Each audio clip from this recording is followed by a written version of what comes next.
Good morning, class 10th students. Today we will continue the lesson that nationalism in Europe. Students, in this chapter, I would like to start. मैं यहाँ से शुरू करूँगा new conservative after 1815 means Europe के अंदर Napoleon की defeat हुई थी 1815 के अंदर। उसके बाद वहां पर क्या डेवलपमेंट्स हुए that we will read in this chapter. The major development was this. सबसे बड़ा जो डेवलपमेंट था वो ये था कि वहां पे जो कंजर्वेटिव्स थे ते मीन्स उनके पास में पावर आ गया था। Okay, Napoleon was against the conservative type people. वो जो कंजर्वेटिव होते हैं, पहले तो मैं आपको ये बता दूं कि कंजर्वेटिव कहते किसको हैं। कंजर्वेटिव्स आर दो group of society which believe in orthodox matter, मतलब पुराने परंपराओं में विश्वास रखता है। So Napoleon was against the this conservatism. After the death of what you call Napoleon, the conservative believe that जो पुराना सिस्टम था राज करने का, monarch system, that should be reestablished. ये दोबारा नेपोलियन ने इसको हटा दिया था और these conservative now wanted to repeat the same practice. Now you see that most conservative however did not purpose A return of a society pre revolutionary day. मतलब इसमें से मोस्ट ऑफ द कंजर्वेटिव जो थे, वो जो revolution शुरू हुआ था, जैसे फ्रांस में रिवॉल्यूशन शुरू हुआ था, यूरोप के अंदर जर्मनी में भी हुआ था, तो जहां जहां पर भी जो रिवॉल्यूशन हुआ था उसके पहले की जो सोसाइटी थी, मतलब पहले किस तरीके का राज वहां पे होता था, उसको मतलब ये कंजर्वेटिव लोग लाइक नहीं करते थे। Then what they wanted is relief from the changes initiated by the Napoleon। वो ये चाहते थे कि ऐसा रूल होना चाहिए यूरोप में जो नेपोलियन ने जो चेंज किए थे समाज के अंदर उनको शामिल करते हुए, और ऐसा रूल चाहिए जो मोनार्क से रिलेटेड हो। ये कंजर्वेटिव्स की डिमांड थी। Now you see that it could make state power more and strong. ये कंजर्वेटिव ये बिलीव करते थे कि इससे जो पावर है वो स्ट्रॉन्ग होगा। Okay, a modern army an efficient bureaucracy, मतलब मॉडर्न आर्मी होनी चाहिए। ओके, एंड ब्यूरोक्रेसी जो नौकरशाही है दैट शुड बी प्रॉपर, ये भी सही ढंग से होना चाहिए। This type of rule they wanted. तो उसके लिए उन्होंने क्या किया कि मतलब ये जो डायनास्टी, ये फेडरल सिस्टम था और जो ऑटोक्रेटिक मोनार्ची थी, इसको वो हटाना चाहते थे कंजर्वेटिव। और किस तरीके का रूल दे वांटेड, वो मोनार्च रूल ही चाहते थे वो भी, लेकिन उसमें थोड़ा परिवर्तन था। That we will see in this. In 1815 representatives of the European powers like Britain, Russia, Persia, Austria, इन्होंने मिलकर जो है वो नेपोलियन को हराया था। After the defeat of Napoleon, Napoleon की डिफीट के बाद में क्या हुआ, the congress was hosted by, इन्होंने एक मतलब वियना के अंदर मिलकर एक एग्रीमेंट बनाया था इन्होंने, उसका नाम दिया गया था कांग्रेस। मतलब एक कांग्रेस बनाई इन्होंने जो वियना के अंदर बैठकर एक एग्रीमेंट तैयार किया था। ये एग्रीमेंट कैसा था, that we will see what were the features of this agreement. इस एग्रीमेंट के फीचर्स क्या थे, विशेषताएं क्या थी, that we will see. You know that in this Europe during the Napoleonic War के बाद में जो यूरोप के अंदर चेंजेस हुए, जो चेंजेस वियना के अंदर इन देशों ने बनाए थे, वो क्या था कि सबसे पहला चेंज तो ये था जो फ्रांस के अंदर जो रूल करती थी राजा की परिवार जिसको बोलते हैं फैमिली, उसका नाम था बर्बन फैमिली। तो बर्बन फैमिली का राज जो था नेपोलियन के आने के बाद वहां से हटा दिया गया था। ओके, लुइस 16 को हटा दिया गया था, जैसा as I told in the beginning of this chapter that about the French revolution. तो फ्रेंच में जब रिवॉल्यूशन हुआ था तो ये जो बिगिनिंग के अंदर जो बार्बन फैमिली थी रूलर वहां के, उसको वहां से हटा दिया गया था। Now after the death of Napoleon these conservatives re-established the rule of Bourbon family। इन्होंने दोबारा से फ्रांस के अंदर बार्बन फैमिली का रूल स्थापित कर दिया। Okay, then you know this a series of states were set up boundaries to French expedition. मतलब फ्रांस जो है वो ज्यादा अपना जो टेरिटरी है, जो बाउंड्री है, इसको ज्यादा फैलाने के लिए दूसरे जो एडजॉइनिंग स्टेट्स हैं या किंगडम्स हैं उनके ऊपर आक्रमण नहीं करे, इसकी पाबंदी भी उन्होंने इस एग्रीमेंट में लगाई थी। फिर जो मतलब बेल्जियम जो था, इसको उन्होंने एक अलग स्टेट का दर्जा दिया था। Now you see that Persia was given important new territory on it's western front. Persia को भी जो है वो नया टेरिटरी मतलब सीमाएं दी गई थी। Austria was given control of northern Italy. Austria को भी कंट्रोल का पावर दे दिया गया था, नॉर्थर्न इटाली के ऊपर वो कब्जा कर लिया था। तो लाइक दिस ये जो मतलब चेंजेस थे यूरोप के अंदर नेपोलियन की डेथ के बाद वो आए थे। Now most important is that एक कन्फ्रंटेशन था जर्मन स्टेट का कि 39 स्टेट्स, जैसा मैंने आपको पहले बताया था कि वहां पे जो नेपोलियन ने जो टैक्सेशन सिस्टम था उसको हटाने के लिए जो 39 स्टेट्स थे उनको उसने एक कर दिया था। ओके, तो अब ये जो वियना के अंदर जो ट्रीटी बन रही थी कंजर्वेटिव्स की, इन्होंने उसको अनटच्ड मतलब उसके साथ उस जो स्टेट्स थे 39 उनके साथ में उन्होंने किसी प्रकार की छेड़छाड़ नहीं की, उसको उन्होंने एज इट रखा था।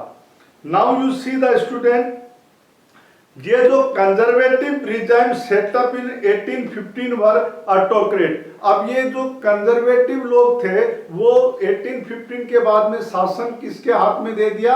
ऑटोक्रेट्स के हाथ में। Autocrats were the powerful people and they did not believe in authority of others to check their working system. मतलब वो कोई दूसरा व्यक्ति उसके उनके काम करने में दखल अंदाजी नहीं करे, वो ये चाहते थे। Okay, and they serve corrupt the activist. जो व्यक्ति या जो ग्रुप ऑफ द पीपल उनके खिलाफ में काम करता था या उनके खिलाफ बगावत करता था तो दे यूज टू कर्ब सुप्रेस, उसको दबा देते थे। So this was type of what you call rule they wanted. Okay, who conservative किसके बाद? 1815 के बाद। Who was in 1815 में क्या हुआ था? नेपोलियन की डिफीट हुई थी, उसके बाद में उन्होंने ये परिवर्तन वहां यूरोप में किए थे। Now you see that other revolutionaries were also there in Europe. इनके अलावा जो मतलब फ्रांस के अलावा इनके अलावा एक रिवॉल्यूशन ऐसे थे जो दूसरे स्टेट्स में भी थे। जैसे इटाली का अपन एग्जाम्पल ले, वहां पे Giuseppe Mazzini was the revolutionary leader. वो एक 24 इयर्स ओल्ड बॉय था जिसने रिवॉल्यूशन स्टार्ट किया था। ही वाज इटाली बोर्न, वो इटली में पैदा हुआ था। He set up the secret society, उसने सीक्रेट सोसाइटी की स्थापना की थी। और ये सीक्रेट सोसाइटी का काम क्या था? They used to fight against the ruling families of king and all. Okay, they believed in revolution. Giuseppe Mazzini believed कि ये जो अपन को भगवान ने या जो ईश्वर ने और जो गॉड जो है उसने अपन को ये जमीन दी है वो टुकड़ों में बंटने के लिए नहीं दी है। ये उसका कहना ये था कि अपन सब एक होकर इसके अंदर रहें, ये हमारे हित में है। ओके, सो ही सेटअप, उसको देखकर, गुस्टिप मैजिनी को देखकर दूसरे पार्ट जैसे जर्मनी वगैरह में भी रिवॉल्यूशनरी सोसाइटी का गठन हो गया था। Okay, so Giuseppe Mazzini was known as the enemy of what you call that social order at that time। वो मतलब उन लोगों का दुश्मन था जिसको मतलब जो लोग राजाओं का राज चाहते थे। ही believed in the nation state, वो नेशन की भावना उसके अंदर थी। तो मैंने यहाँ इस टॉपिक में आपको ये पढ़ाया कि 1815 के बाद में कंजर्वेटिव जो थे वो पावर में आ गए थे यूरोप के अंदर। फिर उन्होंने एक वियना के अंदर एक कांग्रेस बनाकर उसमें एक एग्रीमेंट बनाया था। उसके अंदर मैंने आपको जैसे बताया कि उस एग्रीमेंट के अंदर फ्रांस को, जो बर्बन फैमिली थी, उसको पावर दे दिया गया था। इटाली को जो है वो उन्होंने मतलब पावर दिया था against this I mean democratic type of people. और ये सारी की सारी चीजें अपन ने पढ़ी। ऑटोक्रेट्स जो थे वो पावर में आ गए थे और ऑटोक्रेट्स ये नहीं चाहते थे कि उनकी जो अथॉरिटी है, जो उनका अथॉरिटी, उसको कोई चैलेंज करे। This they did not want. Okay, फिर अपन ने देखा Giuseppe Mazzini, he was the Italian and he was the revolutionary and he set up two societies, secret societies and fought against the monarch system. वो monarch system के खिलाफ था। यहां तक अपन ने पढ़ा। Now we will see that in Europe as of 1830 and 1848 का जो पीरियड है, बिटवीन 1830 एंड 1848 का जो पीरियड है, ये जो पीरियड यूरोप में रिवॉल्यूशन पीरियड के नाम से जाना जाता है। किस नाम से जाना जाता है? Revolution period. As conservative regime tried to consolidate their power, liberalism and nationalism came to be increasing associated with revolution in many regions of the Europe, Italy, like a country like Italy, Germany and all। जैसे जैसे conservative ने अपना power दिखाना शुरू किया, अपनी ताकत दिखानी शुरू की, तो उसके अगेंस्ट में क्या है, वहां पे लोगों के दिमाग में नेशन की भावना आना शुरू हो गई थी। Okay, then some these revolutions were led by liberal nationalists belonging to educated middle class। वहां पे रिवॉल्यूशन शुरू हो गए थे यूरोप के अंदर। किसके खिलाफ? मोनार्च के खिलाफ। And in favour of what? Nation के फेवर में शुरू हो गए थे।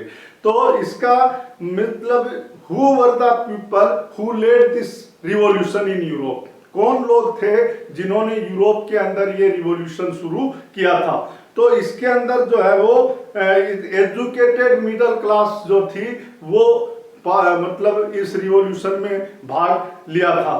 Now the first up will took place in France in July 1830। पहला रिवॉल्यूशन जो हुआ था, मतलब जो वैसे तो रिवॉल्यूशन फ्रांस में 1789 में हो गया था, लेकिन उसके बाद में अगेन परिस्थितियां वहां की बदल गई थी और जो पुराना सिस्टम था वो दोबारा वहां पे लागू हो गया था, छोड़कर नेपोलियन के पीरियड को। अब अपन ये देखते हैं कि 1830 में जो पहला हफवेल मीन्स जो पहला रिवॉल्यूशन शुरू हुआ था वो फ्रांस में शुरू हुआ था। और ये जो कंजर्वेटिव ने जो पावर दे दिया गया था 1815 में, बार्बन फैमिली को दोबारा वहां का शासन दे दिया गया था, उसके खिलाफ ये मिडिल क्लास जो है वहां पे रिवॉल्यूशन शुरू किया 1830 के अंदर। Okay, now overthrown revolutionary star constitutional monarchy and Louis Philippe was made the leader. उन्होंने क्या किया, बार्बन फैमिली को, रिवॉल्यूशनरीज ने बार्बन फैमिली को वहां से हटा दिया और एक कॉन्स्टिट्यूशनल मोनार्ची वहां पे सेटअप कर दी थी। मतलब ऐसा किंगडम, ऐसा राज्य जहां पे राजा होगा, like they appointed Philippe, Philippe को उन्होंने राजा घोषित किया फ्रांस का और इन 1830, और वो ये चाहते थे कि जो फिलिपे है वो राजा रहेगा, लेकिन काम किस तरीके से करेगा, he has to work according to the constitution, वो कॉन्स्टिट्यूशन के अनुसार काम करेगा। Now you see that this actual में वहां पे एक कहावत है कि फ्रांस में जब कोई चेंजेस होता था, या इन दूसरे वर्ड में एक कहावत ये भी है कि व्हेन फ्रांस स्नीज्ड, मतलब जब फ्रांस जब स्नीज करता है तो whole Europe catch the cold, पूरे यूरोप को कोल्ड होता है। ओके, नाउ वहां पे ये जो है दूसरे, ये पहला फिलिपे का जो उदाहरण दिया मैंने, ये तो फ्रांस का था। Apart from that Belgium breaking away from the United Kingdom, दूसरा जो डेवलपमेंट था रिवॉल्यूशनरीज का, उसमें था जो बेल्जियम था वो ब्रिटेन यूनाइटेड किंगडम से अलग हो गया था और नीदरलैंड से अलग हुआ था। An event that mobilized national feeling among the educated across Europe was Greek War of the Independence।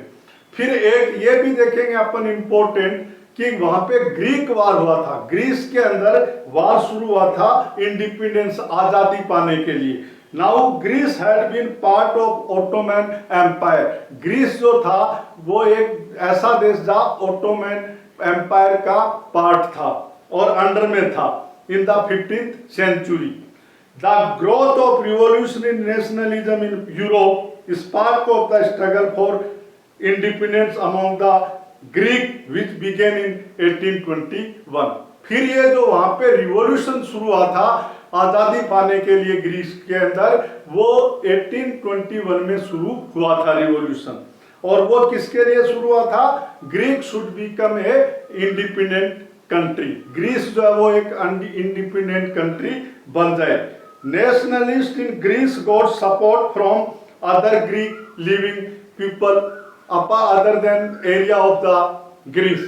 इस जो रिवॉल्यूशन ग्रीस में शुरू हुआ था, इस रिवॉल्यूशन को बहुत बढ़िया सपोर्ट मिला था। किसका सपोर्ट मिला था, जो लोग ग्रीस के बाहर रहते थे, जो लोग ग्रीस के बाहर रहते थे वो लोग ग्रीस को सपोर्ट शुरू कर दिया था, financial support we can say, मतलब आर्थिक रूप से वो सपोर्ट शुरू कर दिया था। अपार्ट फ्रॉम दिस कुछ लोग ऐसे भी थे जो डायरेक्ट सपोर्ट करते थे ग्रीस को, ग्रीस में जो रिवॉल्यूशन हुआ इसके लिए कुछ लोग जो बाहर रहते थे ग्रीस के, वो ग्रीस में आ गए थे वापस और directly they used to support the freedom fight of the Greece.